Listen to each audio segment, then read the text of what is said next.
రాజకీయాల్లో ఉద్రిక్త పరిస్థితులు కొనసాగుతున్నాయి. బీఆర్ఎస్ నేతల నిరసనల నేపథ్యంలో పోలీసులు మరో కీలక చర్య చేపట్టారు. ఎమ్మెల్యే గంగుల కమలాకర్ను ఆయన నివాసం వద్దే పోలీసులు అదుపులోకి తీసుకుని సిటీసీకి తరలించారు. కరీంనగర్లో బీఆర్ఎస్ ఎమ్మెల్యే క్యాంపు కార్యాలయంపై జరిగిన దాడిని నిరసిస్తూ పార్టీ బంద్కు పిలుపునివ్వడంతో ముందస్తు చర్యల్లో భాగంగా ఈ అరెస్టులు జరుగుతున్నాయి. ఇప్పటికే పలువురు బీఆర్ఎస్ నేతలను హౌస్ అరెస్టు చేయగా ఇప్పుడు ఎమ్మెల్యే గంగులను కూడా అదుపులోకి తీసుకోవటం రాజకీయంగా చర్చనీయాంశమైంది. ఇక పోలీసుల తీరుపై బీఆర్ఎస్ శ్రేణులు తీవ్ర ఆగ్రహం వ్యక్తం చేస్తున్నాయి. ప్రజాస్వామ్యంలో నిరసన తెలిపే హక్కును ప్రభుత్వం అణిచివేస్తోందని ఆరోపిస్తున్నాయి.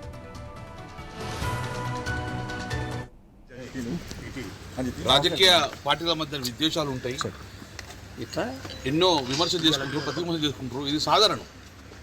కానీ కరీంనగర్ నగరంలో ప్రప్రథంగా కొత్త సంస్కృతి. ఎమ్మెల్యే క్యాంప్ ఆఫీస్ అంటే అది మా ఇల్లు. అందులో ఒక ఎమ్మెల్యేలు వస్తారు, మాజీ మంత్రులు వస్తారు, అందరూ వస్తారు. మా ఇల్లు కాబట్టి. సో అక్కడ ప్రెస్ మీట్ పెట్టినప్పుడు విమర్శ చేసిండ్రు, ప్రతి విమర్శ నడుస్తుంది. కానీ ఎప్పుడు లేని విధంగా ఈ భౌతిక దాడులు అనేది నా ఫస్ట్ టైం చూసినాను. నేను తిరుపతిలో ఉన్నా, నేను సంపూర్ణంగా ఖండిస్తున్నాను, పూర్తిగా ఖండిస్తున్నాను. భౌతిక దాడి చేయడము, అద్దాలు బలగొట్టుడు కారు, ప్రభుత్వ ఆస్తి ధ్వంసం చేయడము, ప్రైవేట్ ఆస్తి ధ్వంసం చేయడము. నేను దగ్గర 26 సంవత్సరాలు నేను రాజకీయాలు ఉండి ఏ రోజు కూడా తెలంగాణ ఉద్యమం ఇలా జరగలే. తెలంగాణ ఉద్యమం శాంతియుతంగా వాతావరణంలో జరుపుకున్నాం. ఏం చెప్పన్నా ప్రభుత్వం చెప్పినాం, కానీ ఇమ్మీడియట్గా భౌతిక దాడులు చేయడం అనేది ఫ్రస్ట్రేషన్ నిదర్శనం. నేను బండి సంజయ్ గారు సూటి కాడుతున్నా, నీకు తెలిసి చేయించినావా, తెలియక చేయించినావా, అది నీ అంతరాత్మకం అడుక్కో. ఒకవేళ తెలిసి నువ్వు చేస్తే గిట్ట ఇలాంటి పునరావృతం కాకుండా చూసుకో. లేదు నీ క్యాడర్ నీకు తెలియకుండా చేసిన గిట్ట వాళ్ళ మీద చట్టపరమైన చర్యలు తీసుకో, యాక్షన్ తీసుకో. నా కోసంగా, నా మీద దాడి చేసాం కాదు.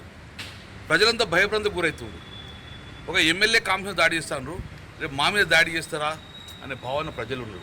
దానికి క్లారిటీ ఇవ్వాల్సిన బాధ్యత బండి సంజయ్, కేంద్ర మంత్రి. ఇప్పుడు బీజేపీ ఎంపీ కాదు, కేంద్ర మంత్రి. ప్రభుత్వంలో ప్రజాస్వామ్యబద్ధంగా ఉన్నావు కాబట్టి ప్రజాస్వామ్యబద్ధంగా నడుచుకోవాలి. చట్టాన్ని కాపాడాల్సిన నువ్వే. ఇప్పుడు చట్టాన్ని తీసుకున్న మీ క్యాడర్ మీద కూడా మీరు యాక్షన్ తీసుకోవాల్సిన బాధ్యత మీకు ఉన్నది.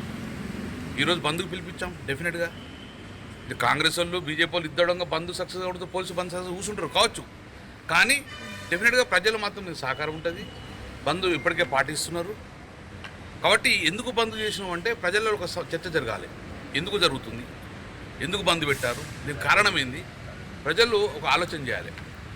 సో ఈరోజు కూడా డెఫినెట్గా క్యాడర్ కానీ ప్రజలు స్వచ్ఛందంగా డెఫినెట్గా మమ్మల్ని హౌస్ అరెస్ట్ చేస్తారు, మా క్యాడర్ అంతా అరెస్ట్ చేసిరు.